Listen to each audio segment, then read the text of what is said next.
Nous allons commencer par interviewer les personnes du centre hospitalier de Poitiers sur un programme diabète du jeune adulte notamment, et qui va pouvoir nous présenter donc Madame Morlet, qui est infirmière puéricultrice en éducation thérapeutique pédiatrique, donc diabète de type 1 chez l'enfant, et Monsieur Johan Portailler, qui lui est usager partenaire, qui intervient notamment sur des témoignages de manière régulière et en co-animation d'une journée parents-patients qu'il organise avec l'équipe annuellement.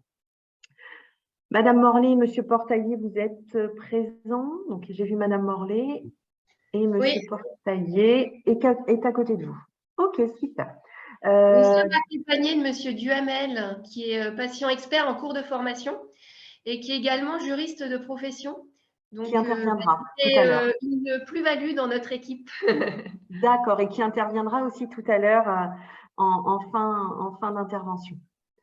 Merci beaucoup. Alors, nous allons commencer. Monsieur Portailler, depuis quand, ou Madame Morlet, depuis quand intervenez-vous ou collaborez-vous ensemble sur le programme? Moi, j'ai envie de dire depuis toujours, enfin depuis toujours. En fait, c'est difficile de définir un patient expert et encore plus en pédiatrie, j'ai l'impression. Parce que l'enfant, en fait, c'est un collaborateur de la prise en charge. Et c'est vrai que Johan, il a pris de plus en plus d'autonomie dans sa pathologie et aussi ce souhait de témoigner aux autres et de pouvoir échanger aux autres ses compétences, et même quand il était mineur déjà, ses compétences, son expérience de vie. Donc en fait, si vous voulez la date officielle… Il n'y en a pas de date officielle, puisque du coup, en plus, elle me suivait avant, donc on se connaissait depuis longtemps. Pareil, ma mère travaillait aussi avec Séverine, donc il n'y a pas de date officielle, c'est venu petit à petit. Madame Portailler, la maman de Johan, Corinne, était une patiente expert. Alors, là aussi, en pédiatrie, il y a aussi ces notions-là qui interviennent. C'est-à-dire que la maman de Johan n'était pas malade. J'ai vu qu'il y aurait une maman aussi qui témoignerait. Elle n'était pas malade elle-même, donc elle n'était pas patiente expert avec sa maladie chronique, mais elle était le témoin de sa vie avec son enfant. Et donc, elle était formée à l'éducation thérapeutique. Donc, elle intervenait en tant qu'experte dans nos programmes. Et on a travaillé, avant que je travaille avec Johan plus précisément, je travaillais déjà avec Corinne, la maman de Johan. Ok. Et actuellement, comment vous collaborez avec Johan dans toutes les actions que vous pouvez mettre en œuvre? Ce qui est hyper important, c'est avoir son avis en fait, c'est la légitimité, Johan, par rapport à moi, si vous voulez. Moi, je ne suis pas malade. Donc, j'ai aucune légitimité à dire il faut faire comme ci ou il faut faire comme ça. J'ai des connaissances théoriques sur la pathologie.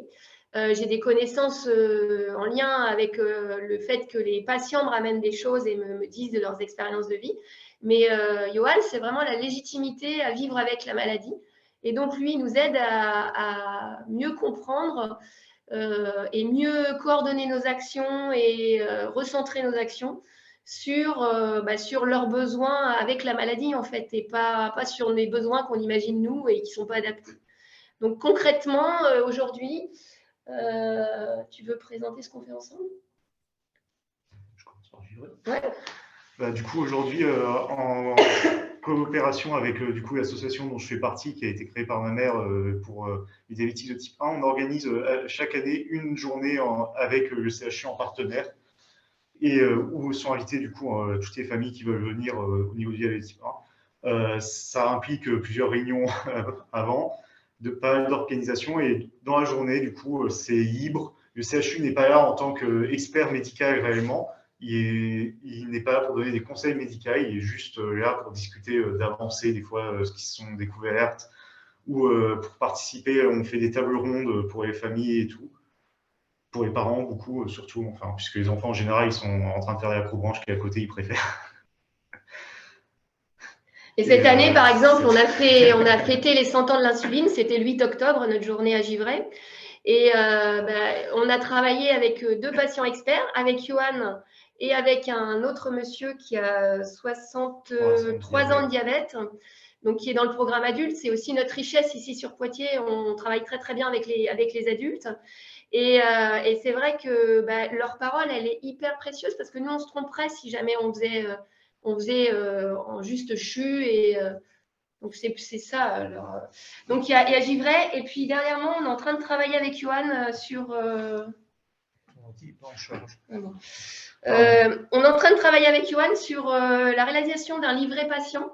À l'ouverture de la Villa Santé, on a mis en place un livret patient qui, au final, on se rend compte que ça ne fonctionne pas et on avait oublié l'élément essentiel. Nous avions oublié les patients dans la création de ce livret. Donc, même si nous sommes habitués, nous faisons encore des choses où ça ne va pas.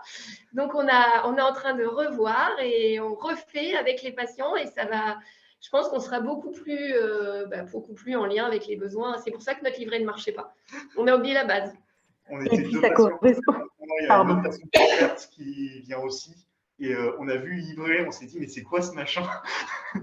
C'est quoi ça? Ça n'existe pas. En tout cas, ce que vous venez d'évoquer, c'est que la parole des patients, c'est la question suivante, avec l'impact de la parole de Johan, notamment en tant que patient, permet d'améliorer en tout cas les pratiques, notamment sur la communication grâce à ce flyer. Est-ce que d'autres impacts de l'évolution de votre parole, Johan, dans l'amélioration, dans le renforcement des pratiques des professionnels, comment vous voyez les choses?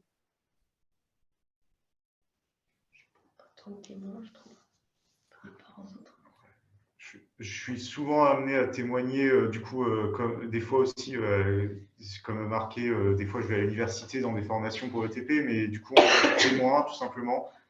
Suite à une de nos réunions de préparation pour Givray cette année, donc on était encore au CHU avec l'autre patient expert, du coup 63 ans de diabète, et Séverine est venue nous voir avec l'enfant puisqu'il y avait une consultation, avec l'enfant de la consultation, et elle a dit bah, regarde, il y a un adulte qui a 20 ans de diabète, et il y en a un, il en a 63 ans.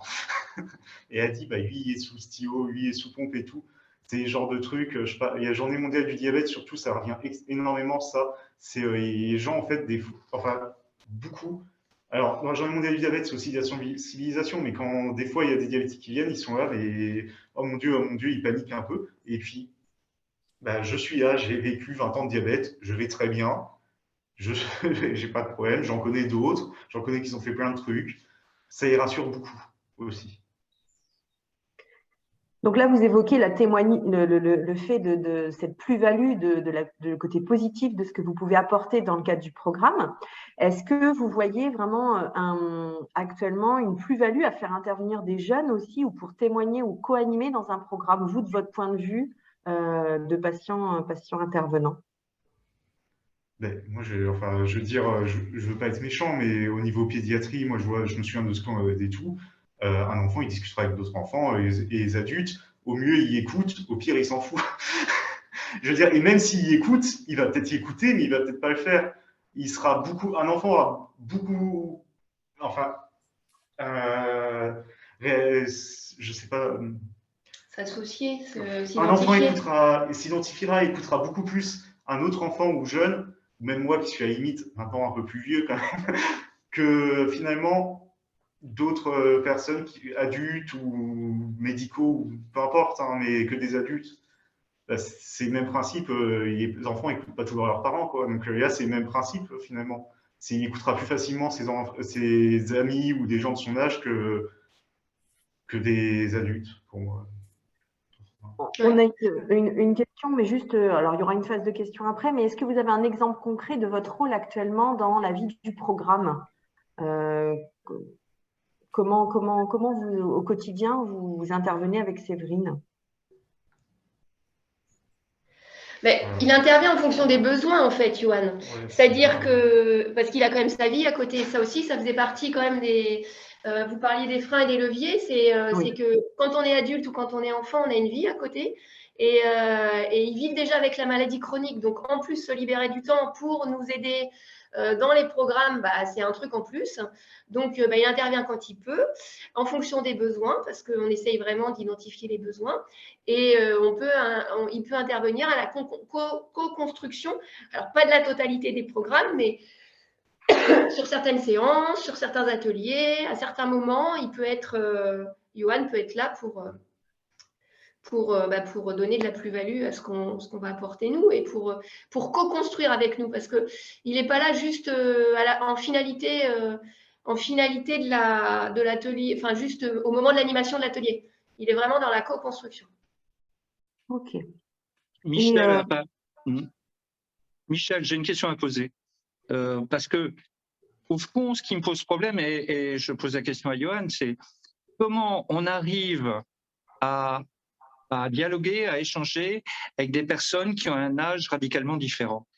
Je veux dire par là que tu es un jeune adulte et tu parles avec des personnes qui sont beaucoup plus jeunes que toi.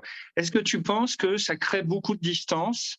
Est-ce que le fait d'avoir une maladie chronique en commun, ça rapproche l'écoute des personnes concernées, d'après toi?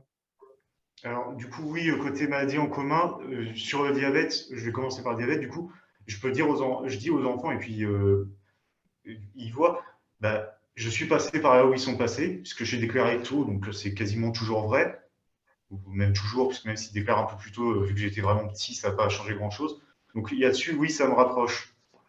Et en fait, j'ai pas trop de problème de distance comme tu dis. Je vois il y a la question que tu te poses, mais j'ai pas eu trop de problèmes comme ça. Alors des fois, j'ai eu des problèmes des problèmes, pas forcément de communication avec des enfants, c'est juste que les enfants n'avaient pas envie d'écouter, ou juste ils écoutent pas. S'ils peuvent, ils sont pas là. Certains. Mais non, j'ai pas eu. Du coup, je saurais pas trop comment répondre au fait des problèmes de distanciation dus à l'âge. Non, mais entre nous, on pourrait le considérer, mais c'est très rassurant de voir qu'en réalité, l'écart n'est pas si important. Et c'est même plus que rassurant. Ça veut dire qu'un des freins à l'intervention des jeunes adultes se lève. Tu comprends? C'est ça l'idée très importante que je retiens, moi. Moi, je suis ravi. Hein, je peux te dire, là, je suis content. Alors maintenant, je peux te dire, je suis diabétique de type 1. Et je connais bien la chanson. Voilà. Merci Michel, merci. Désolée de ce court temps, mais il y aura un temps d'échange de pratique juste après. Du coup, Léa, si tu pouvais mettre la deuxième diapositive et nous allons entendre… Voilà, on va partir du côté de Bordeaux avec l'équipe du programme sur la néphrologie pédiatrique au CHU de Bordeaux. Et on va pouvoir laisser la parole à Florence Lucas, qui est puéricultrice de coordination et d'éducation thérapeutique au programme susnommé, et Joël Babry, qui est usager partenaire. Donc, vous aurez compris, les questionnements sont les mêmes. Vous pouvez allumer vos micros. Ben, voilà. Depuis quand vous collaborez et comment ça se traduit? Florence, tu veux répondre en premier ou je réponds? Oui, vas-y, vas-y Joël. On s'est rencontrés sur… alors, je suis président d'une association, DBC Santé pour ne pas la nommer, et on s'est rencontrés lors d'un colloque sur l'éducation thérapeutique dans les milieux complexes qui se passait à Bordeaux. Et notre collaboration a commencé ici. On a fait une réunion pour voir s'il était possible de pouvoir justement collaborer ensemble. J'étais formé à l'éducation thérapeutique et je suis pro-éducation thérapeutique. Je ne vois pas même comment on peut être contre. Voilà, donc ensuite, la collaboration a commencé sur une présentation lors d'un atelier et puis de par un témoignage. Et ensuite, c'est développé sur les 2 autres ateliers, qu'ils puissent être avec les enfants uniquement, les parents ou les parents et les enfants, sur une greffe, sur un choix du traitement, bon, des choses comme ça. Florence, je te laisse compléter. Oui, voilà, en fait, là, ça a été une rencontre à un moment. Et voilà, en discutant, on s'est dit pourquoi pas travailler ensemble et profiter de tout ce que Joël peut amener aux enfants, adolescents, aux familles, aux parents. Et toute la richesse de son témoignage vécu, puisque si je peux me permettre, Joël, il a un parcours aussi de patient malade enfant et puis adulte, où il a un parcours autour de la dialyse, la greffe, et puis tout son parcours de vie qu'il a pu faire avec cette maladie. Et vraiment, il amène aux familles, beaucoup aux parents qui se projettent avec leur enfant en se disant qu'est-ce que mon enfant est malade là, comment je me projette dans l'avenir, qu'est-ce qui va arriver plus tard, et le témoignage et la richesse de ce que peut amener en tout cas Joël est sans commune mesure. Justement, quel impact ça a? Quel retour vous font? Comment vous voyez que ça a un impact, s'il y en a un? On voit que ça a un impact parce que c'est sur les retours des ateliers après, où quand on évalue notre atelier, ce qui ressort le plus dans les choses positives, c'est la présence de Joël et son témoignage. Voilà. Donc, c'est vraiment ce qui ressort dans les retours, que ce soit des parents comme de nos jeunes. Et puis, voilà, puis pour aller plus loin, on travaille aussi un petit peu sur le même mode que l'équipe de Poitiers, où quand on va mettre en place un atelier avec un objectif, on en parle aussi avec Joël, on lui dit, voilà, cet atelier-là, on voudrait l'aborder de telle façon, avec tel outil, en interaction, qu'est-ce que tu en penses? Et voilà, et son avis, il est hyper important. Et ça nous aide aussi à ou conforter nos choix dans l'atelier ou changer certains outils qu'on aurait utilisés. Je sais pas, Joël. Et pas plus tard que ce matin, d'ailleurs. C'est sur l'appel qu'on a eu ensemble ce matin pour le prochain atelier. Il y a un autre impact qui peut être significatif. Alors, bien entendu, j'ai créé une association d'accompagnement de patients atteints de pathologies chroniques. Donc, c'est un peu plus facile. Mais on a même pu monter des mentorats spécifiques pour des jeunes enfants ou jeunes adultes qui avaient besoin d'un peu plus d'accompagnement et d'accompagnement de pair. Je ne me suis pas présenté complètement, mais voilà, quand Florence vous disait que j'avais vécu une pathologie jeune, j'ai perdu mes reins à l'âge de 5 ans, j'ai commencé à être dialysé à l'âge de 8 ans et ma première greffe à 12 ans. Donc je connais un petit peu le parcours quand même. Et aujourd'hui, j'ai 21 ans de dialyse et trois greffes derrière moi, mais dont une qui n'est pas derrière moi, qui est encore là et encore devant moi. Mais le truc, c'est que là où ça leur apporte, c'est que réellement, comme le disait Florence, ils peuvent se projeter. J'ai construit ma vie, alors moi j'en ai fait un métier, mais j'en ai un deuxième, je suis DJ, ce qui prouve qu'il n'y a pas forcément de blocage, à part ce qui serait des blocages physiologiques. Et donc, les enfants peuvent se projeter, les parents peuvent se projeter, ayant vécu aussi actuellement. C'est pas comme si j'avais connu ma première greffe du coup en 92 et que je racontais ma greffe de 92. Le bloc opératoire n'est plus le même, la manière d'aborder les enfants n'est plus la même, la prise en charge de la douleur, l'éducation thérapeutique qui sont arrivés. Donc voilà, ça, le programme a été adapté, on en discute ensemble. D'ailleurs, on a récemment refait la quadriennale en cochant les interventions sur chaque thématique, y compris l'évaluation du programme. Et ça permet en fait une fluidité des échanges. On a même du coup monté les journées passerelles de l'âge enfant à l'âge adulte ensemble, et où j'ai pu intervenir, alors là dans le cadre de mon association, mais sur des thématiques sociales. Et pour les prochaines, sur une autre thématique qui est en relation aujourd'hui, puisque j'ai proposé une thématique sur justement l'usager partenaire, et pour essayer de voir quels enfants pourraient être amenés, aimer, avoir envie de s'engager pour leur père et justement, eux, à leur tour, d'accompagner, peut-être plus jeunes. Moi, j'ai 40 ans. On en discutera après sur le rôle de l'enfant ou non, mais voilà. Justement, ça va être l'excellente transition parce qu'on laissera la parole après à Laura avec qui vous travaillez. Et la question est là. Alors pour vous, est-ce le rôle ou non d'un enfant ou d'un ado d'intervenir en sein d'un programme avec vos deux regards?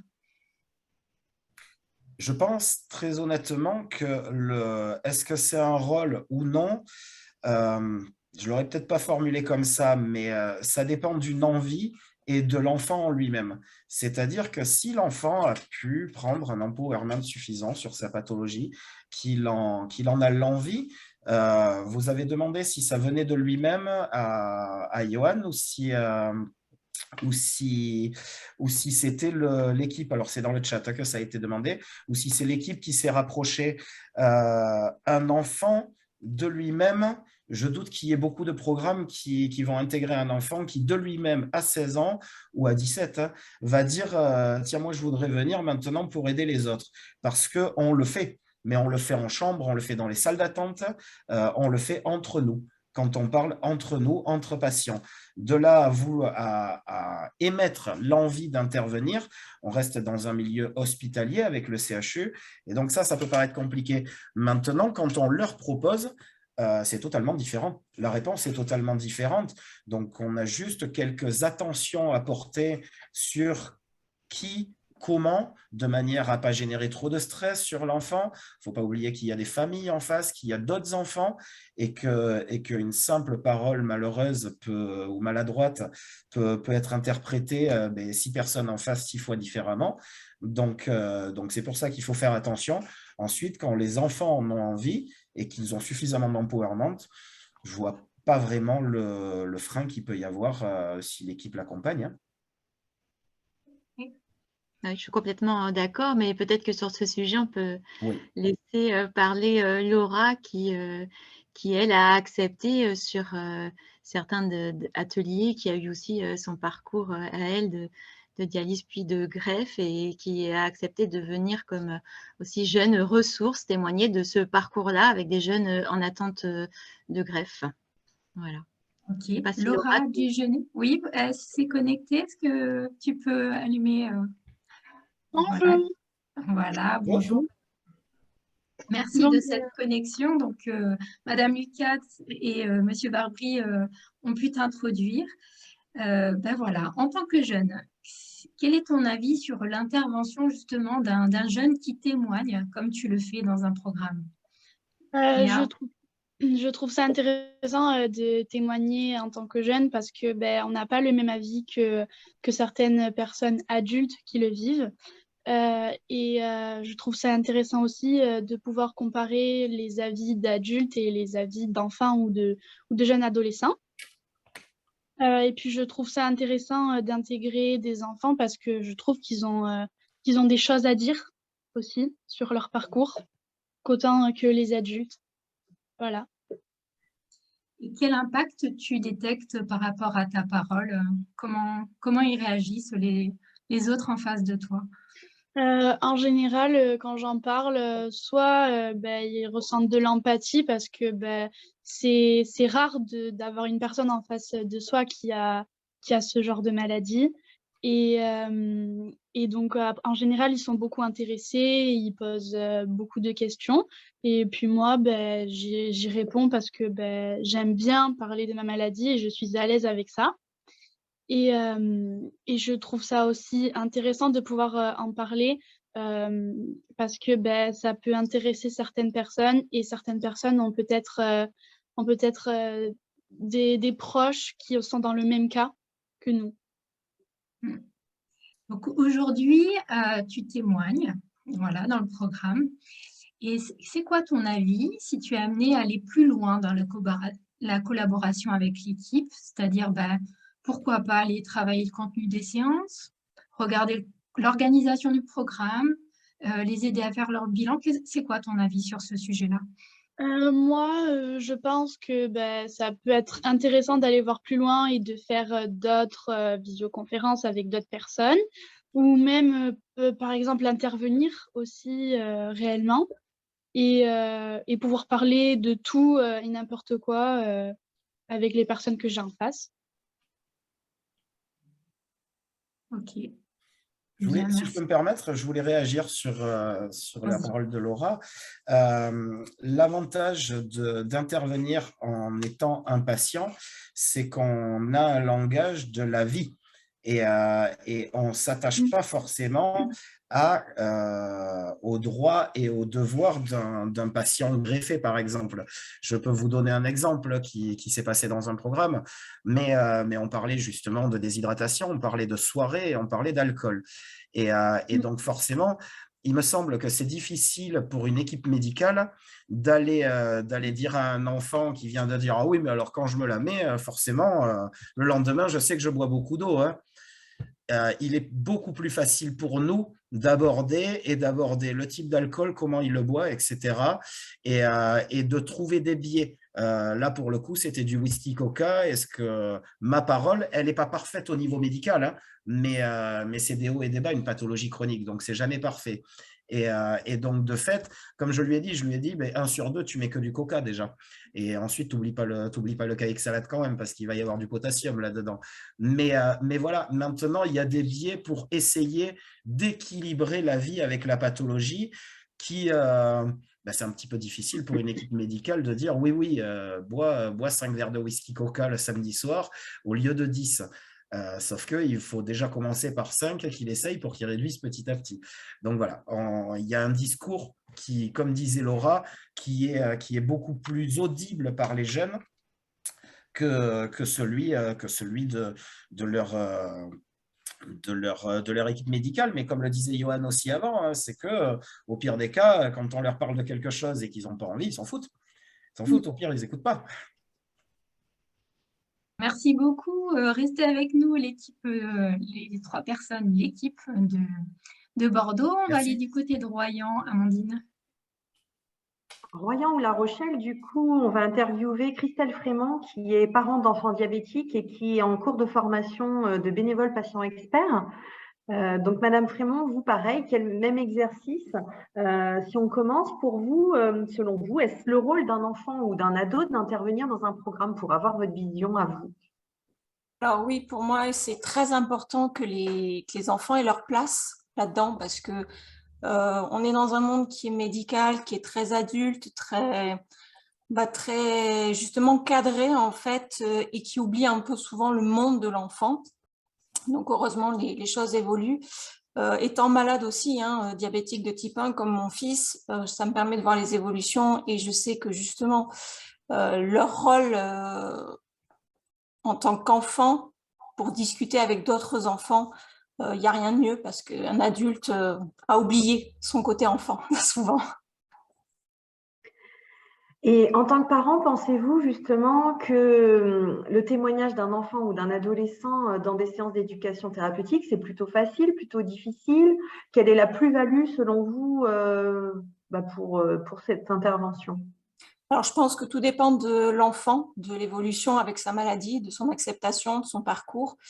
Donc, il y a, je pense, une première partie à visionner avec l'enfant pour ne pas mettre un enfant qui ne serait pas prêt dans ce style de schéma.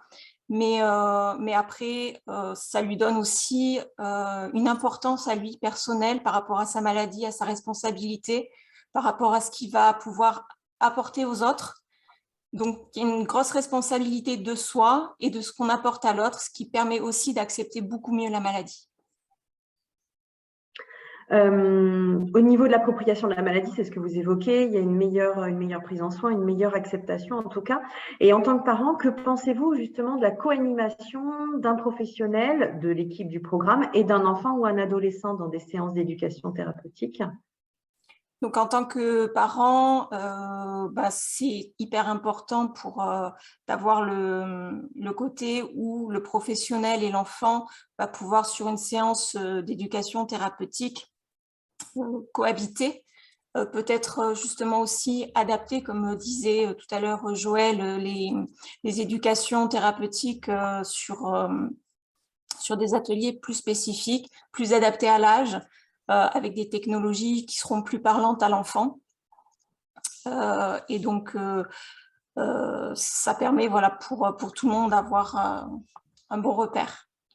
Et est-ce que vous pensez qu'il y aurait une préparation en amont pour que le jeune puisse intervenir, type une formation, une sensibilisation ou autre temps préparatoire? Comment vous voyez c'est ce que je vous disais tout à l'heure. Je pense qu'il est très important de cadrer, savoir où en est l'enfant, On ne peut pas envoyer n'importe quel enfant en fonction des parents aussi, de la vie qu'il a, de comment il est, d'envoyer ça à tout le monde comme ça. Donc vraiment que l'enfant puisse se sentir en sécurité avec des personnes de confiance et savoir où est-ce qu'il en est de sa maladie, surtout lui-même, savoir s'il a réussi à contrôler un petit peu, à l'accepter, si au niveau de sa famille, c'est quelque chose dont il arrive à parler, pas parler. Il y a énormément de points là-dessus. Donc oui, il y a besoin d'un cadre avant de lancer un enfant dans de l'éducation thérapeutique, bien sûr.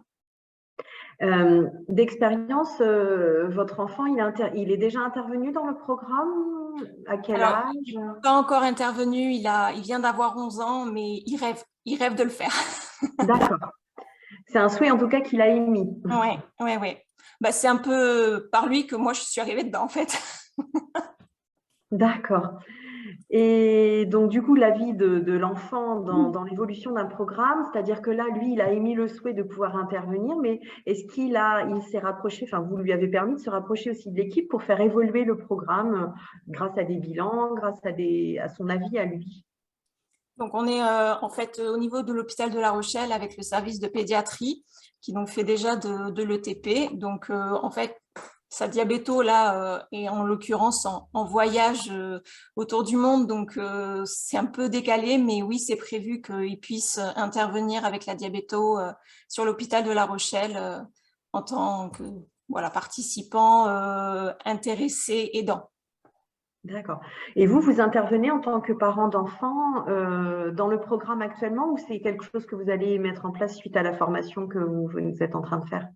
Alors, va y avoir pas mal de choses qui vont être faites et j'espère pouvoir intervenir aussi en tant que parent, aidant sur l'hôpital de La Rochelle. Mais c'est toute une mise en place qui, pour l'instant, en schéma papier, mais pas encore actuelle. Merci beaucoup. Nous allons passer à la phase de temps d'échange avec les participants. Donc Léa, est-ce que tu peux nous dire les différentes questions, ou n'hésitez pas aussi à compléter et à poser vos questions. Nous avons 15 minutes, voire peut-être 5 minutes de plus d'échange possible. J'ai vu qu'il y avait une question notamment à Johan. À partir de quel âge il est intervenu dans le programme au début, c'est ça Léa? Oui, tout à fait. Voilà, c'est la question adressée à Johan. Donc, à quel âge est-ce que tu es intervenu en tant que patient partenaire dans le programme? Et est-ce que c'est toi qui as émis spontanément le souhait d'intervenir, ou est-ce que c'était une demande qui émanait plus de l'équipe? J'ai rêvé toute la bande. C'était ça la première fois. Johan? Pardon, on est en train d'essayer de retrouver la date, puisqu'effectivement, on voit à peu près quand ça s'est passé. Mais alors, c'était quand? Ça fait au moins 5 ans, puisque le bureau a changé il y a 5 ans. Oui. Ça fait un peu plus. Oui. 2016. 7-8 ans, c'est ce que j'aurais dit. 2016 à peu près, on dirait. On n'est pas sûr de la date. Ça, mais ouais, je pense que c'est en 2016, du coup, sur la journée où je suis intervenu avec d'autres ados à cette journée-là en tant que témoin dans l'idée. Je pense, ouais. D'accord. Et depuis, le partenariat ou la collaboration, en tout cas, n'a jamais cessé? Non. Est-ce qu'il y avait d'autres questions? N'hésitez pas à lever la main ou réallumer vos micros pour pouvoir les poser aux 4 intervenants, notamment nos jeunes et les membres de l'entourage et les professionnels. Stéphanie? Alors, attends, il y a Séverine, Stéphanie. Vas-y, Stéphanie. Je vais laisser avant tout la parole aux participants. C'était pour lancer le débat. Madame Frémont, vous avez dit l'importance de former, enfin de sensibiliser ces jeunes-là qui vont intervenir dans un programme. Du coup, là, je pose la question à tous les intervenants sur la partie d'avant. Quand on est jeune adulte, ok, pourquoi pas faire les 40 heures, mais plus jeune, qu'est-ce qu'on pourrait faire pour qu'ils puissent être à l'aise pour intervenir dans ces programmes-là? Je pose la question à qui veut répondre. C'était un échange qu'on avait en off là ensemble avec Monsieur Duhamel qui est juriste, parce que c'est impossible d'envisager qu'un enfant ait une formation des 40 heures, 2 fois 3 jours, le format actuel, c'est pas possible. Après, je pense qu'il faut une sensibilisation, et puis après, c'est aussi notre travail en tant que professionnel Enfin, on est formés, nous, aux 40 heures et on a des heures à notre actif dans l'éducation thérapeutique. Donc, c'est aussi, nous, notre travail de savoir travailler avec l'enfant en amont de l'intervention. Et puis, au moment de l'intervention, c'est comme avec des patients experts adultes. Il peut y avoir des choses qu'on ne maîtrise pas, mais après, on rebondit parce que c'est aussi notre travail de rebondir. Je ne sais pas si ça répond à la question. Ok, j'entends qu'il y a une adaptation, en fait, avant tout avec l'équipe à faire. C'est ce que j'en entends. Il y avait une question aussi de ce même type de Laura du groupement hospitalier de Charente qui dit, avant d'inclure un patient, y a-t-il des sensibilisations, des rencontres de préparation avec les professionnels pour faciliter justement cette confiance, cette liberté d'expression? C'est ce que vous venez d'évoquer, Madame Morlet, entre autres. Mais en plus, il faut qu'on se règle chacun de notre côté, en fait. Il faut aussi que l'enfant puisse s'exprimer. À mon avis, c'est ça le plus important que la formation des 40 heures. Il faut dire ce que l'enfant attend en participant avec nous. Qu'est-ce que ça va lui apporter à lui? Parce qu'il faut que ça lui apporte des choses. Comme vous le disiez, Madame Frémont, votre loulou, il a envie de participer, mais ça va lui apporter des choses à lui, en fait. Ce que vous disiez aussi, Laura, c'est pareil. Ça vous apporte des choses à vous, Monsieur Bardry, c'est pareil, vous disiez. En fait, il ne faut pas que ce soit que à nous, professionnels, que ça apporte des choses, ou aux enfants qu'on prend en charge. Il faut qu'il y ait un intérêt pour l'enfant qui participe, alors qu'il soit enfant, ado, ou jeune adulte, ou adulte. Toute personne qui participe en ETP, il faut qu'il y ait un intérêt pour la personne. Et donc, je pense qu'en réunion de préparation, c'est comme ça qu'on travaille avec Johan. L'éducation thérapeutique, c'est une relation de confiance. C'est la base de notre travail, quel qu'il soit, où qu'on soit, c'est une relation de confiance. Et en fait, c'est aussi, dans notre travail ensemble, c'est également une relation de confiance. C'est-à-dire que Johan, si je me trompe, il va me dire « tu te trompes, Séverine ». Et si moi, je dis « écoute, je ne comprends pas ce que tu me dis, Johan », je vais lui dire et on ne va pas se vexer l'un l'autre, en fait. On va débroussailler ce qui se passe, pourquoi on ne se comprend pas, on va réutiliser les bons mots et après, on va arriver sur quelque chose d'homogène où on va se comprendre tous les deux. Et pour le coup, on pourra intervenir. Avec un enfant, c'est exactement pareil. Moi, je pense, je suis intimement persuadée de ça.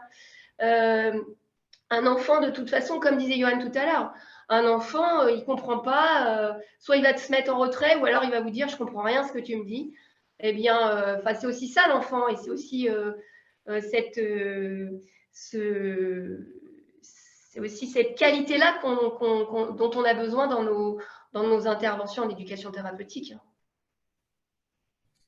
Concernant la question qui a été posée sur la formation, alors oui, bien sûr, bien entendu que les 40 heures, ça paraît impensable pour un enfant, un adolescent.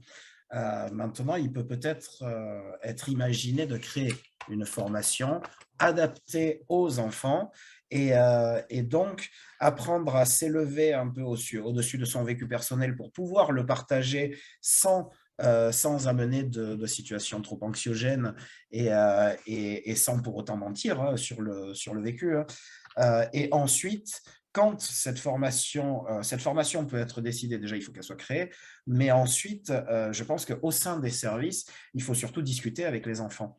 Il faut surtout discuter avec les enfants, savoir de quoi ils ont envie de parler, qu'est-ce que ça leur apporte, on en parlait juste avant, parce qu'un enfant qui va vouloir intégrer un programme, c'est peut-être bien parce qu'il est greffé, il va très bien, je parle pour une situation de néphrologie ou autre même, mais il est greffé, tout va bien, et puis on va dire, bon, mais si tu as envie, on va faire un atelier, là, tu voudrais revenir, oui, et l'atelier, c'est le choix du traitement. Sauf que la dialyse, il n'a absolument pas envie d'aller parler de son parcours en dialyse. Il ne veut pas intégrer ces ateliers-là parce qu'il a peut-être des traumas qui sont restés, il a un vécu personnel et il ne se sent pas justement d'élever sa situation personnelle, de s'élever au-dessus de sa situation personnelle pour arriver en éducation thérapeutique. Donc je pense qu'il y a un vrai discours d'accompagnement et auprès de l'enfant, lui expliquer, travailler avec lui en amont, ensuite voir pour la création d'une formation adaptée et je pense que là, on aura plus de facilité à intégrer des enfants qui seront de toute manière au plus juste. J'en parlais, je suis DJ, alors c'est sûr pour parler avec des enfants de 18-20 ans, c'est pas très compliqué, hein. Mais à côté de ça, ou du moins de leur week-end et de leur vécu, mais à côté de ça, je pense qu'un enfant de 16-17 ans peut très, très bien discuter et aussi avec des problématiques qui sont différentes. Et je voyais Laura parler et j'imagine même les problématiques féminines qu'il peut y avoir. J'interviens, mais quand il y a une demoiselle qui est là, peut-être qu'elle a des questions qu'elle ne va pas oser poser, alors qu'auprès de Laura, elle va oser les poser. Donc voilà, il y a tout ça à penser en amont. Vous êtes arrêté à un âge 16-17, mais est-ce que vous envisagez des plus petits patients au niveau de l'âge, au niveau d'un travail, peut-être pas de formation encore à l'heure actuelle, mais peut-être d'adaptation de la posture, de comment ils pourraient intervenir ou... Je pense qu'il faut faire très, très attention à l'instrumentalisation des enfants trop jeunes. Donc, un enfant trop jeune peut émettre l'idée, peut émettre son accord d'intégrer un programme, même à 8-10 ans. À ce moment-là, ça veut dire que c'est comme un bloc opératoire. Jusqu'à 2 minutes avant que ça commence, il faut lui donner la possibilité d'en partir, et y compris au milieu. Et s'il a besoin d'en partir au milieu, c'est qu'il n'était pas prêt. Donc, il faut faire attention à ce que nous, adultes, on peut voir qui serait très, très bien. Bien entendu qu'un enfant, ça serait très bien. Moi, je pense surtout à l'enfant. Et il faut faire attention à lui. Tout à fait. Les enfants, en plus, surtout les enfants qui sont atteints de pathologies chroniques, j'en crois suffisamment dans mon métier et avec l'association, il faut faire attention. Ils ont un besoin en plus d'aider, mais il y a des moments justement au déficit de leurs propres besoins à eux. Donc, il faut faire attention à ça, des cas de fatigue à cause de la pathologie, des choses comme ça. Il y a beaucoup de contraintes qui peuvent arriver et dont l'enfant ne parlera pas parce qu'il s'est engagé. Merci beaucoup. Est-ce que il y a d'autres questions qui émanent? Il y a une question d'une personne qui souhaitait savoir s'il y avait connaissance d'un programme ETP épilepsie enfant avec un patient partenaire qui participe. De notre point de vue, nous n'avons pas trouvé cette ressource-là, en tout cas en Nouvelle-Aquitaine. Est-ce qu'il y a une vision sur Saint-Étienne, sur Lyon, que nous allons au-delà de la Nouvelle-Aquitaine dans les parties? Angers peut-être aussi. Angers aussi. En tout cas, nous, en Nouvelle-Aquitaine, nous n'avons pas recensé, suite au questionnaire, ces éléments, mais peut-être que ça existe, on pourrait pousser, en tout cas, ça pourrait être une des perspectives. Moi, je note pas mal d'infos là, de ce que vous venez d'évoquer, notamment une formation pour des adolescents, peut-être à réfléchir à une formation adaptée et voire même un travail avec les enfants à voir aussi en fonction de l'évolution de leur pathologie et de comment ils se sentent pour pouvoir intervenir. Est-ce qu'il y a d'autres retours ou d'autres questionnements avant que nous passions à la partie plus juridique, éthique avec Monsieur Duhamel? Non, pas d'autres questions? Merci en tout cas pour cette première partie riche d'informations. Ce caméra, c'est juste que je voilà. Donc oui, Monsieur Duhamel, vous pouvez tourner la caméra vers vous. Donc pour vous présenter brièvement, eh bien vous êtes juriste de formation et vous êtes aussi, vous dites patient expert, car vous travaillez avec...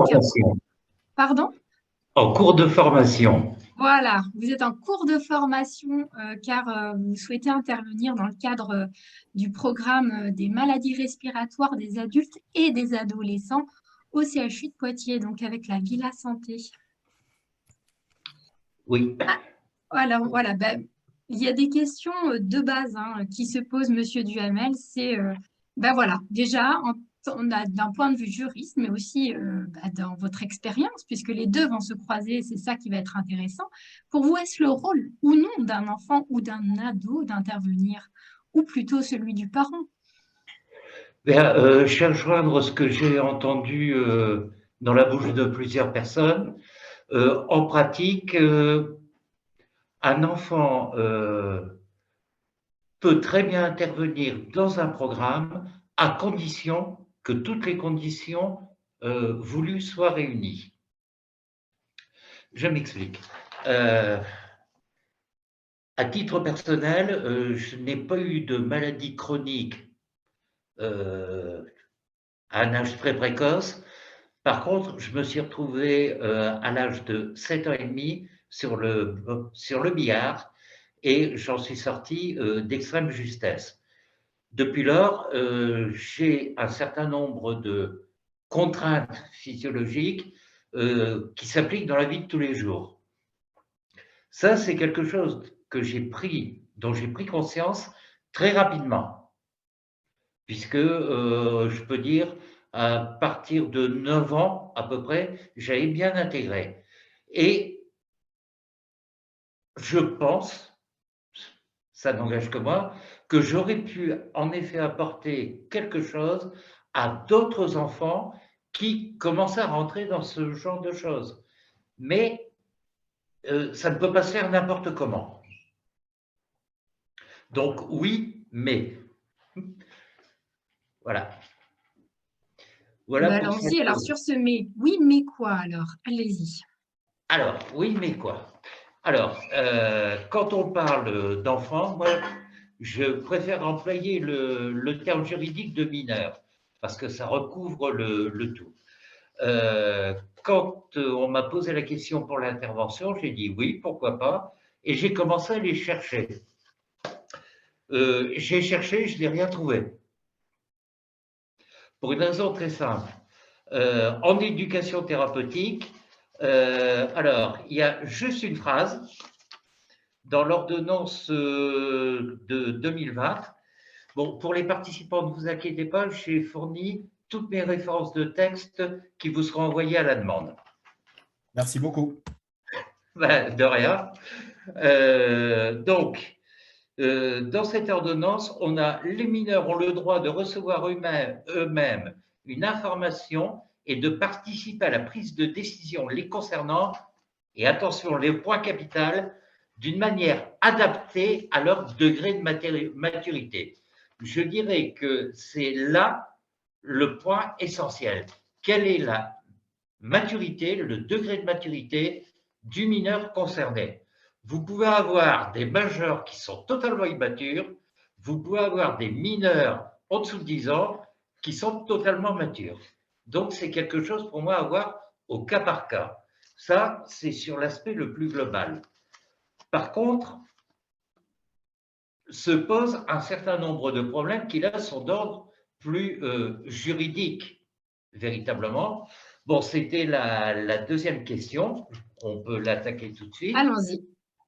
Le problème de l'autorisation parentale. Alors là, la réponse, c'est oui, sans aucune discussion. Seulement, il faut savoir de quoi on parle quand on parle d'autorisation parentale.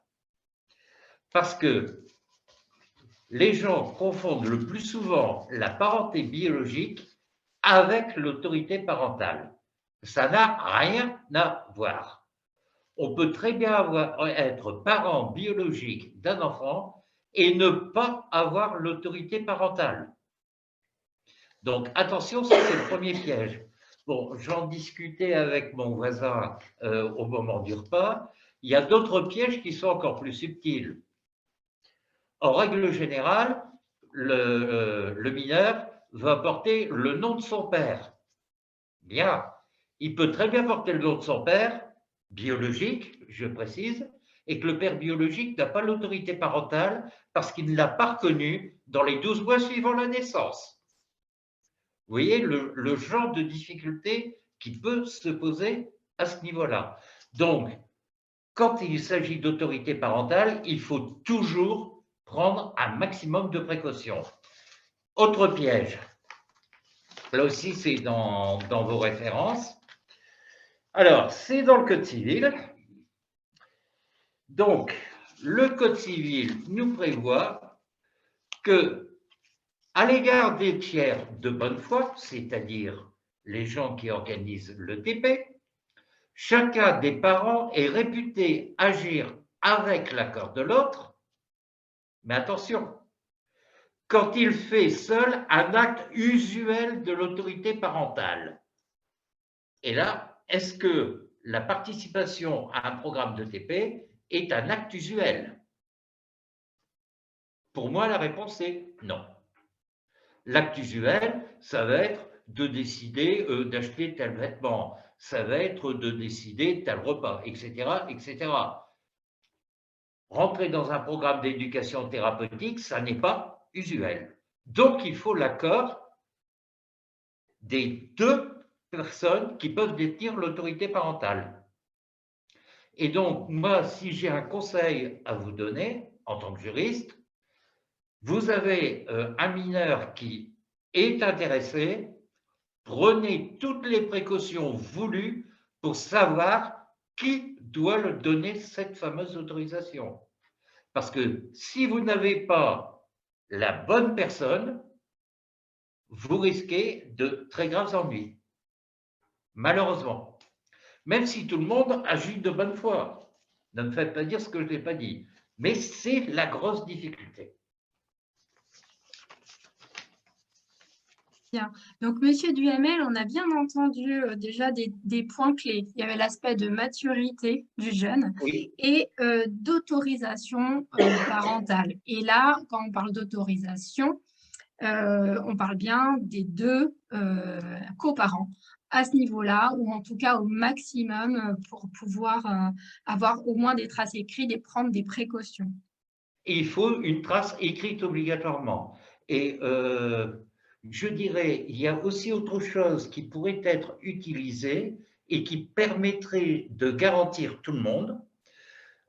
C'est, en plus de cette autorisation parentale, d'avoir un document qu'on retrouve en droit commercial qui est du style pacte social. Ce n'est pas véritablement un contrat, mais ça existe dans un certain nombre de sociétés commerciales où tous les associés décident en commun des règles qu'ils vont respecter entre eux pour gérer la société, s'occuper de la société.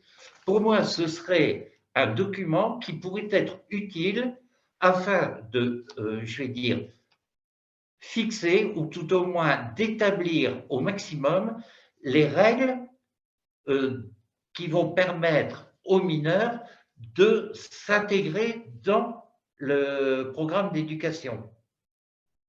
Est-ce que je suis clair pour tout le monde? Bien. Parce que là, oui. Et du coup, peut-être, vous allez peut-être éclairer la notion, parce qu'on peut faire une convention avec une association de patients.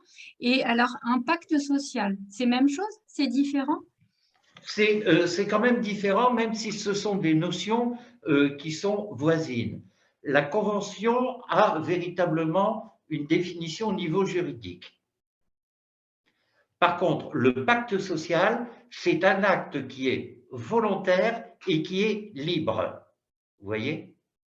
Et même si vous passez une convention avec une association, pour reprendre votre cas de figure, rien n'interdit d'avoir un document style pacte avec les représentants, les détenteurs de l'autorité parentale, et j'ajouterais même, il faut que le mineur le signe aussi, de telle sorte que tout le monde sait comment les choses vont se dérouler, comment ça va se passer. C'est une garantie à la fois pour le mineur, pour ses parents et pour la structure de TP. Parce que si jamais quelque chose se passe mal, vous direz, là, c'est le naturel qui revient au galop. L'écrit ne sert que quand tout va mal. Par contre, quand tout va mal, si on n'a pas de trace écrite, c'est la catastrophe intégrale. Vous voyez? Donc, pour moi, tout ça est à faire de manière écrite et relativement formalisée. C'est pas on discute dans un coin de bureau, on se met d'accord, on se tape dans la main, terminé. Non, surtout pas. Surtout quand il y a des mineurs qui sont impliqués. Je sais bien que j'insiste un peu là-dessus, mais bon. Oui, après, les coordinateurs de programmes présents ici connaissent bien tout l'enjeu des traces écrites, en théorie. D'accord, donc ça vient insister en plus dessus. Sauf s'il y a d'autres éléments que vous voulez dire dessus, ben, on peut aussi évoquer, ben, voilà, ça veut dire bénévolat. Et bénévolat, ben voilà, quelle reconnaissance, je ne sais pas, la question est vraiment posée, défraiement, financière, pas financière. Voilà, par rapport à un enfant, ça donne quoi en éducation thérapeutique? Alors, en fait, quand on regarde bien, si on veut une reconnaissance, en effet, c'est véritablement un bénévolat. Si il y a une rémunération, et attention, le terme peut être très trompeur, s'il y a, je vais dire, quelque chose qui va être considéré, entre autres, par les URSSAF comme rémunération, dans ce cas-là, c'est l'intégralité du Code du travail qui va s'appliquer. C'est-à-dire que, au revoir, on arrête tout. Hein. Donc, bénévolat, ça signifie, entre autres, qu'il y a des défraiements qui sont possibles. Si c'est sur la journée, c'est le repas, défraiement, des frais de transport, etc. Et là aussi, il y a des guides qui existent. Par exemple, pour les frais de transport, il suffit de reprendre le barème de l'administration fiscale. Là, il n'y a personne qui ira contester. Pour les frais de repas, vous prenez le barème des URSSAF, il n'y a pas de problème, personne ne contestera. Vous voyez, c'est le genre de chose qui est faisable. Si on veut aller plus loin, il y a une petite astuce qui pourrait être utilisée. Dans toutes vos structures, en règle générale, vous avez un comité d'entreprise. Qui dit comité d'entreprise dit par exemple le Noël des enfants. Donc, pourquoi ne pas se voir avec le comité d'entreprise pour que l'enfant, enfin le mineur, qui fait partie d'un programme de TP, ne soit pas invité, par exemple, à l'arbre de Noël, au même titre que les enfants du personnel. Vous voyez comment on peut essayer de jouer en évitant toujours ce problème de rémunération qui se trouve par derrière. Je vais vous donner un exemple qui va vous permettre de comprendre très facilement. Il y a maintenant 5 ans, il y a eu un festival de musique qui a été déclaré en faillite à cause des URSSAF. Pour une raison très simple, ce festival de musique ne fonctionnait que grâce à des bénévoles.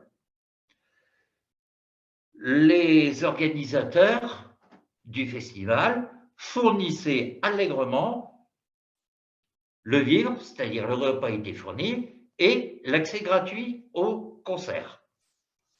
Les URSSAF ont requalifié tout cela en rémunération, avec tout ce que ça comporte. Donc, vous voyez, attention. Si vous pensez à quelque chose qui pourrait servir de remerciement ou autre, moi, ce que je vous conseillerais, la première chose à faire, vous allez trouver votre service juridique et vous leur dites, voilà, est-ce que ça risque de passer comme rémunération au niveau des URSSAF? Parce que ce sont eux qui pourront aller chercher, vous n'aurez pas le temps, aller chercher dans la jurisprudence des URSSAF si ça peut être assimilé ou pas à une rémunération. Vous voyez?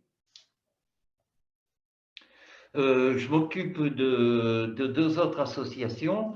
Entre autres, il y en a une où régulièrement, on fait des voyages. Pour éviter ce problème avec les URSSAF, c'est bien simple, les membres de l'association payent le quart du voyage. Parce qu'à partir de ce moment-là, ce n'est plus une rémunération. Donc, l'URSSAF ne peut pas nous tomber dessus. Mais il faut connaître les règles. Bon, là, les services juridiques, utilisez-les à fond. Ok, donc vous nous avez bien évoqué qu'au terme juridique, on va pouvoir se baser sur ce que nous produit l'URSSAF, les barèmes fiscaux, mais aussi utiliser les comités d'entreprise qui peuvent être des recours, des ressources intéressantes. Oui, tout à fait. Tout à fait. Ok. Et en évitant justement ce problème URSSAF et après requalification. Requalification de la situation. Parce que d'un autre côté, en matière de travail, et ça, je vous ai donné les références, en matière de travail d'un mineur, la règle est claire. En dessous de 16 ans, normalement, c'est impossible. Il ne peut y avoir dérogation que dans un cadre d'apprentissage, sous réserve que dans l'année des 15 ans, le mineur ait terminé sa troisième et rentre en apprentissage. C'est le seul cas où, légalement, il peut y avoir travail, au sens juridique du terme. Donc, il faut être très prudent de ce côté-là. Oui, tout à fait. C'était l'une des questions voilà, qui se posait en premier, en fait. Voilà, travail des mineurs par rapport au programme de TP. Pas de travail, bénévolat. Et par rapport à tout ce parcours que vous avez et tout ce qu'on vient d'évoquer d'un point de vue juridique, voilà, humainement, comment on le préserve de son innocence et de sa naïveté aussi? Bien, je dirais, compte tenu de mon expérience personnelle, l'innocence et la naïveté est passée par-dessus bord très vite. Quand vous êtes obligé de prendre en considération le fait que vous allez être contraint de faire attention à ce que vous faites constamment jusqu'à la fin de vos jours, vous croyez que vous restez innocent? J'aimerais juste rajouter un truc, parce que quand j'ai vu, moi, le préserver dans son licence, sa naïveté, j'étais là, mais de quoi? Innocence de quoi? Puisque maladie chronique, s'il intervient, c'est pas quelqu'un qui a déclaré l'année dernière. Puisqu'il y a un temps d'acceptation et tout. Donc il y a forcément un temps. Donc j'étais là, dans ce cas, il est plus innocent ou naïf sur sa maladie. Donc, j'étais vraiment. J'ai vu le truc, même il y a la question, je me dis, mais qu'est-ce que c'est censé dire en fait? Je suis là, mais ça n'a pas de sens. Désolé, hein, mais du point de vue patient, puisque justement c'est pour ça qu'on est là, je ne comprends pas juste le sens voulu de cette question et de cette phrase. C'était des dires de professionnels. C'était des dires de professionnels, et donc c'est pour ça que nous les avons repris, des professionnels en éducation thérapeutique qui ne voyaient pas la place d'un enfant et d'un ado intervenir dans un programme. Oui. Donc on a repris leurs mots. On a repris leurs mots. D'accord. Voilà. Bon, la réponse est là. Merci beaucoup. Mais de rien. Merci de cette intervention. Et puis, on peut passer aux questions. Alors, Léa, y a-t-il des questions qui ont été dans le chat? Pas de questions sont remontées dans le chat pour cette partie. Donc, si des participants veulent intervenir, c'est le moment. Vous pouvez lever la main avec le petit icône sur votre écran ou intervenir directement en allumant votre micro et en prenant la parole. En tout cas, merci beaucoup, Monsieur Duhamel, parce que dans toutes nos recherches, c'est ce qui a été le plus compliqué à aborder, la question éthique ou juridique. Alors, on l'avait du point de vue de l'enfant ou du mineur, mais on n'avait pas le croisement avec l'éducation thérapeutique. Et donc, vous êtes en tout cas, je trouve, je parle en mon nom, une ressource très importante, puisque de croiser les deux regards, eh bien, c'est quelque chose qui nous a été très rare. Et donc, merci beaucoup, puisque je trouvais très, très clair les différents points, conventionnement, bénévolat et quid quand même des associations de patients qui mettent en place, donc pédiatriques, qui mettent en place des programmes de TP, mais qui n'ont pas de service juridique. Parce que là, on est porté par, donc, il y a différentes structures, des CHU, des UTEP, mais quid des assos de patients? Alors là, il n'y en a peut-être pas, c'est un exemple que je pose, mais je vois monsieur en ETP pédopsie, monsieur Martelly, du coup. Alors, en fait, ce problème ne se pose pas que dans votre crâne. En pratique, 99% des associations, quelles qu'elles soient, n'ont pas accès aux services juridiques. Donc, dans ce cas-là, quand ça se passe bien, il n'y a pas de problème. Quand ça se passe mal, c'est le président de l'association en question qui se retrouve, dans le meilleur des cas, au tribunal, au pire en prison. Si on peut éviter, si on peut éviter, en tout cas. Si on peut éviter, oui. Mais alors, si on veut éviter, ça signifie qu'il faut réussir à trouver quelqu'un au niveau soit de l'association, soit qui gravite autour de l'association, qui serait à même de pouvoir au minimum conseiller. Il n'y a pas de solution. Monsieur Martelly, vous vouliez compléter? Oui, alors je fais partie justement de ces cas. Là, j'ai quand même un petit frisson dans le dos. Bref, déjà un grand merci pour toutes les interventions. Je trouve que c'est extrêmement pertinent. Les questions concernant les interventions, je voulais rajouter tout à l'heure également, quid de la fratrie dans les programmes que l'on a en pédopsychiatrie, donc c'est pour les enfants qui ont un TDAH. La fratrie peut intervenir et le dialogue entre frères et sœurs ou entre frères, bref, peut être essentiel, puisque on considère une prise en charge, on va dire, de l'entité, de l'unité de la famille et dans son évolution. Je vous remercie pour votre intervention également sur le cadre législatif que je trouve très pertinent. Je pense également sur le plan éthique, quelle place a l'enfant. Nous, on a des enfants qui sont de 6 à 8 ans et qui après également au programme ado, sur quel est leur cadre de liberté. Je pense que, comme beaucoup de patients, un enfant qui émet le souhait d'intervenir, et ça a été le cas, je pense que ça correspond presque à ce qu'on pourrait appeler une compétence, être capable et c'est être capable d'être avec ses pairs ou de témoigner, etc. Et ça peut peut-être intervenir dès l'âge de 6, 7, 8 ans ou plus tard. Je ne sais pas si M. Barbie pourrait peut-être donner son avis sur le fait de s'exprimer auprès de ses pairs et surtout avec les mots qui sont les siens, qui me semblent essentiels, et les besoins qu'il a.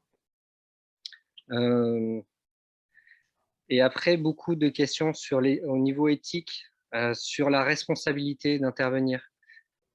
Qu'est-ce qu'on lui donne? Qu'est-ce qu'il porte? Quel est le risque de sa projection qu'il peut avoir de lui, son évolution, envers les autres enfants qui eux aussi sont en évolution, exactement comme ce que vous disiez. Je pense que l'innocence, effectivement, elle évolue, mais peut-être laisser le champ du possible aux enfants qui peuvent accueillir l'intervention d'un autre, le champ des possibles sur leur évolution de leur pathologie dans le temps. Voilà. Et je pense que l'intervention, du coup, le bénévolat est essentiel. Intervenir auprès de ses pairs, c'est peut-être une chose qui doit venir et si elle passe par une rémunération, par quelque chose, je pense qu'elle peut biaiser en fait l'intervention, l'action, la volonté qu'un enfant peut avoir envers un groupe. Merci de m'avoir accordé un petit temps d'expression. Merci beaucoup de votre intervention, Monsieur Martelly. En effet, les questions éthiques se sont évidemment posées. On n'a pas trouvé de personne à même d'y répondre, en tout cas présent à ce moment-là. Et donc, ça se pose. Monsieur Barbry, vous avez été interpellé par Monsieur Martelly. Est-ce qu'il y a des choses à dire? Je peux répondre dessus, oui. C'est que l'adaptation du langage, c'est toujours auprès de ses pairs. C'est un jeu un peu complexe par moment et très facile la plupart du temps. Le truc, c'est que là, on parle d'enfants et d'enfants en bas âge, enfin, jeune âge. Et du coup, le fait de pouvoir adapter son langage, savoir qu'est-ce qui... Alors, je raisonne en tant qu'enfant, hein, et qu'est-ce que je dois dire, qu'est-ce que je ne dois pas dire, etc., etc. C'est quand même une question très, très complexe. Et du coup, c'est l'éthique personnelle de l'enfant qui rentre en jeu. Donc, comme le disait Monsieur Martelly, c'est sa vision personnelle et son évolution personnelle qui en est impactée derrière. Donc, moi, je dis pas que je suis totalement défavorable, loin de là. Je dis juste qu'il faut absolument prendre des précautions pour protéger ses enfants, que l'enfant se sente libre à tout moment. Donc, ça sous-entend également de quitter le programme, également de quitter l'atelier ou même la réunion si c'est avec, des professionnels et donc les coordinateurs du programme. Ensuite, bien entendu qu'un enfant qui va parler à d'autres enfants, il va être entendu et il va être écouté plus facilement par les autres enfants. Il ne faut pas oublier que l'éducation thérapeutique, ce n'est pas uniquement de l'alimentation, de l'activité physique adaptée et des traitements. Ça, c'est ce qui se fait en majorité en France, mais c'est quand même l'adaptation de sa vie avec une pathologie et sur une commode d'apothicaire, la pathologie ne représentant qu'un seul tiroir. Tous les autres, il y a aussi la vie sociale, socio-professionnelle, etc. Et donc, de ce fait, l'enfant qui va venir parler à ses pairs, il peut très bien être entendu, écouté. Est-ce qu'il va être adapté à d'autres qui seront totalement différents de lui? Il suffit d'aller dans une cour de récréation pour voir comment les groupes se créent et à quel point ils peuvent être différents, et le langage est différent. Donc, du coup, il y a tout ça à prendre en compte. Il y a vraiment tout ça à prendre en compte. J'ai adoré l'intervention de M. Duhamel et ce que disait Julien Martelly, pareil, c'est vraiment, il faut faire très, très attention à toutes ces choses juridiques, tous les principes également psychologiques et de la personne qui va intervenir. Après, ça peut être un très beau projet pour n'importe quel programme en pédiatrie. Ok, est-ce qu'il y a des réactions? J'aimerais bien savoir si Christelle Frémont ou Laura Dugéné, par rapport à cet aspect juridique qui n'était peut-être pas forcément là au moment où vous êtes entrés ou dans les programmes, ça vous évoque quelque chose? Pour ma part, je suis entièrement d'accord sur le principe qu'il faut garder du bénévolat. Le monde financier étant un monde qui a tendance à enlever le but principal de l'action. Donc, la partie juridique, moi, personnellement, me convient très bien dans le principe où voilà, l'enfant reste sur un bénévolat. Ça laisse aussi le champ d'être libre de sortir quelque part, parce que quand on est rémunéré, on est aussi bloqué quelque part par une action, parce qu'on est payé pour. Et du coup, moi, cette partie juridique est tout à fait adaptée, je trouve, à la situation par rapport à l'enfant et cadre très bien sur ce qu'il y a à mettre en place. Merci Christelle. Je ne sais pas si Laura, je l'ai dit tout à l'heure, si tu es encore là. En attendant qu'elle se reconnecte, j'avais une question pour monsieur Duhamel. Alors, étant président d'association et également d'une association sportive, on m'avait dit qu'en remerciement, donc on ne pouvait pas rémunérer, etc., parce que là, on arrive sur de la professionnalisation, et que la seule chose que l'on pouvait faire à des adhérents ou des intervenants, c'était, sauf s'ils sont déclarés, bien sûr, mais là, c'est de la professionnalisation, c'était en cadeau d'anniversaire. Est-ce que ça, c'est quelque chose qui peut rentrer en ligne de compte? C'est-à-dire que, je pense à un enfant qui interviendrait, c'est-à-dire qu'il interviendrait sur plusieurs années, certainement. Et est-ce qu'on ne peut pas imaginer que l'équipe lui offre un cadeau d'anniversaire le jour de son anniversaire ou le prévienne, et que là, ça puisse rentrer dans un budget allouable de remerciements et pas de défraiement qui amènerait une professionnalisation? Alors, en fait, je vais vous donner une réponse en deux parties. Ce qui est défraiement pour les frais justifiés ne rentre pas dans une professionnalisation. Donc, vous voyez, vous avez un bénévole, quel qu'il soit, qui fait une avance de frais alors qu'il agit pour le compte et dans le cadre de l'association. Dans ce cas-là, vous le remboursez, aucun problème. Vous voyez? Allez, par contre, votre idée de cadeau d'anniversaire, c'est exactement la même chose que l'utilisation du comité d'entreprise.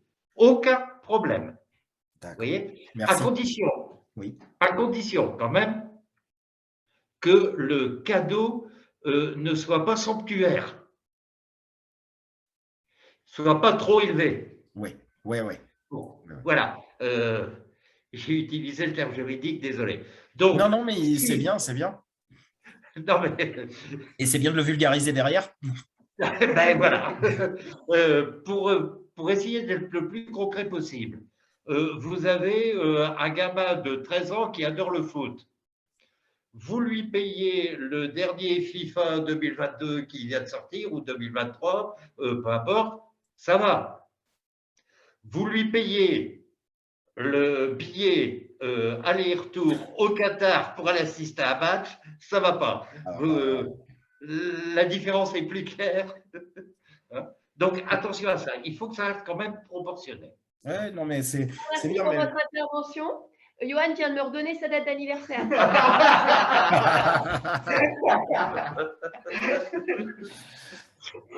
Non, non, mais c'est ça, c'est justement en remerciement de cet engagement sur ces jeunes, ça pourrait passer par des actions comme ça, voilà, tout à fait. Tant que ça reste dans un cadre juridique légal, quoi, que personne voilà. ne... Voilà. Alors, comme donc vous n'avez pas une structure qui permettrait de profiter d'un comité d'entreprise ou autre, ce qui est possible éventuellement, c'est que si vous avez, par exemple, 3 ou 4 mineurs qui sont dans ce cas-là, vous organisez un magnifique pique-nique. Vous voyez, là, faites appel à votre imagination, mais en restant quand même très prudent, il faut que ça reste dans des limites, dans des proportions parfaitement acceptables. Okay. Alors, donc, Monsieur Martelly, après, oui. Je vais pousser la polémique. Je ne sais pas même si, en fait, la notion de cadeau est pertinente. Dans le sens où j'entrevois, en fait, la participation d'un patient enfant comme une logique dans son parcours de vie avec la maladie. Et que, en fait, participer à des ateliers répond à un besoin dans son évolution ou répondrait à un besoin dans son évolution ou dans son rapport. Et auquel cas, ça fait partie comme d'une étape, comme assister à tel ou tel atelier qui porte sur tel ou tel sujet. Et là, l'objectif de répondre à sa compétence, à son objectif personnel dans son évolution en vue de devenir, eh bien là, ce serait de lui donner l'opportunité d'intervenir auprès d'un groupe dans le cadre effectivement bien défini avec tout ce dont on a parlé. Mais du coup, là, en fait, on sortirait d'une intervention extérieure pour davantage me dire, mais en fait, on est dans la continuité, dans la logique du parcours qu'il a déjà. Et que c'est comme une étape de plus dans son parcours de vie. C'est pour ça que, en fait, je me dis, donner une récompense ou alors que ça, est-ce que c'est pas magnifier ça alors que ça pourrait être tout simplement une étape qui est normale dans son parcours? C'est une question, je fais exprès de polémiquer. Hein. Voilà. Personnellement, je suis entièrement d'accord. Oui et non, parce qu'il y a des programmes quand même qui font intervenir de manière régulière et sur des années. Alors, de rendre dans son parcours de soins et son parcours de vie, effectivement, cette intervention, ça nous semble important, mais on a les mêmes interrogations pour des adultes aussi. Et donc, d'avoir un geste, en tout cas, alors c'est peut-être pas un cadeau, c'est peut-être pas le terme exact, ni sur l'anniversaire, ni sur des moments clés, mais en tout cas, d'avoir une forme de reconnaissance de certes, c'est son parcours, mais enfin, voilà, c'est quelque chose qui est vraiment demandé par les programmes et par certains patients aussi qui souhaitent avoir, alors au-delà, j'entends, hein, du fait de son parcours de vie, mais cette reconnaissance quand même est demandée par les patients, en tout cas. Alors, pour les adultes, on n'a pas encore de visibilité et ça aurait été intéressant d'avoir aussi le regard de Johan et de Laura, mais en tout cas, c'est ce qui est demandé. C'est pour ça que c'était intéressant la question de M. Barbry et le retour de Monsieur Duhamel, quand je trouve. Alors après, peut-être que nous, on intervient en médecine de ville. Donc, on est vraiment en dehors du monde hospitalier et d'une structure, etc. Enfin, c'est une organisation. On est en cabinet libéral, donc vraiment en électron libre. On a les patients qui arrivent et on a eu des demandes de leur part. Mais en termes d'intervention, on est un petit peu... Non. Est-ce que c'est ce qui expliquerait peut-être mon point de vue, cette différence ou pas, la médecine de ville? Voilà. Oui, c'est vrai. La question se pose en tout cas, tout à fait. C'est pas tout à fait les mêmes leviers, en tout cas. Ok, donc on va arriver sur la fin de notre temps. Il nous reste parfait, exactement 5 minutes. Nous sommes dans les temps. Déjà, pour en tant que conclusion, vous dire que suite à ce temps, vous allez pouvoir recevoir de la part d'Etna donc l'écrit de Monsieur Duhamel, ainsi qu'une très courte bibliographie sur les enfants, l'intervention des enfants pères. Et en fait, on se rend compte qu'il n'y a pas d'écrit, en tout cas sur l'éducation thérapeutique. On retrouve beaucoup d'actions de père à père dans le milieu scolaire, entre autres. En tout cas, on peut prendre un petit peu d'expérience sur cet aspect-là. Suite à ça, je vais laisser ensuite une courte conclusion par Michel Chapeau et après, Léandre nous enverra un sondage dont une question qui va nous intéresser, c'est quelle suite ou pas par rapport à ce temps d'échange. Michel. Oui, d'abord, je relève un certain nombre de choses.